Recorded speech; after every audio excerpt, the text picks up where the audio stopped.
একটা সময়ের পরে আপনি নিজেই বুঝতে পারবেন সব কিছুর উত্তর দেওয়াটা জরুরি না।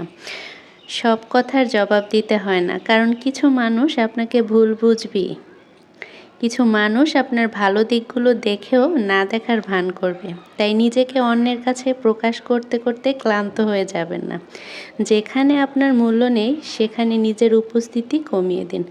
আসসালামু আলাইকুম, কেমন আছেন সবাই? আজকে সকাল সকাল তৈরি করা হচ্ছে রুটি, আর সাথে ছিল ডাল আলুর চচ্চড়ি। মসুর ডাল আর আলু দিয়ে এই চচ্চড়িটা রুটির সাথে খেতে অনেক মজা লাগে। আর ছিল ডিম ভাজি আর ডিম পোচও করেছিলাম। তো এরপরে হচ্ছে রেডি হয়ে বের হচ্ছি, আমার একটা ভ্যাকসিন দিতে যাব। তো রেডি হয়ে বের হয়ে যাচ্ছি। খাওয়া দাওয়া সকালে কমপ্লিট করেছি।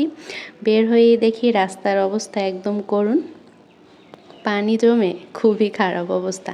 বাসার সামনের এই সাইডটা একদমই ভাঙা, এখানে অনেক অ্যাক্সিডেন্ট হয়। এরপরে সুন্দর রাস্তায় চলে আসলাম। আজকে আবহাওয়াটা মোটামুটি ভালোই ছিল, কিন্তু প্রচণ্ড গরম। বাইরে বের হয়েছি, গরমে খুবই অস্বস্তি লাগতেছিল। যাই হোক, এই যে চলে আসছি টিকাদান কেন্দ্রে।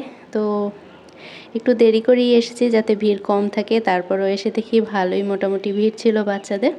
তো ভ্যাকসিন দেওয়া শেষ করে এই যে লিচু কিনে নিয়ে আসলাম। লিচু দেখলেই মনে হয় কিনে নিয়ে যাই, লিচু আমার অনেক পছন্দ। তো লিচু সেখান থেকে কয়েকটা আবার সরিয়ে ভাবলাম একটু ডিপ করে রেখে দিই, যখনই লিচু কেনা হয় তখনই আমি এই কাজটা করি। মচমচে করে মাছ ভাজি করা হয়েছে, মলা মাছ চচ্চড়ি করা হচ্ছে, আর সেখান থেকে যেগুলো একটু বড় ছিল সেই মাছগুলো আমি আলাদা করে মচমচে করে ভাজি করেছি। গরম ভাতের সাথে মাছ ভাজা আমার অনেক পছন্দ। ধনিয়া পাতা সব কিছু দিয়ে এরকমের চচ্চড়িটা করা হয়েছে, একদম পোড়া পোড়া করেছি। এভাবে করলে গরম ভাতের সাথে খুব মজা লাগে খেতে।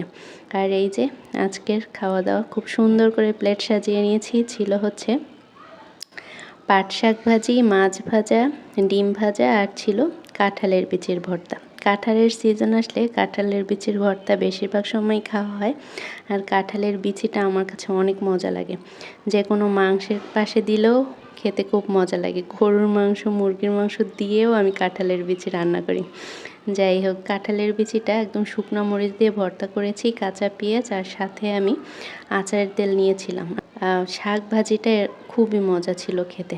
ধন্যবাদ সবাইকে।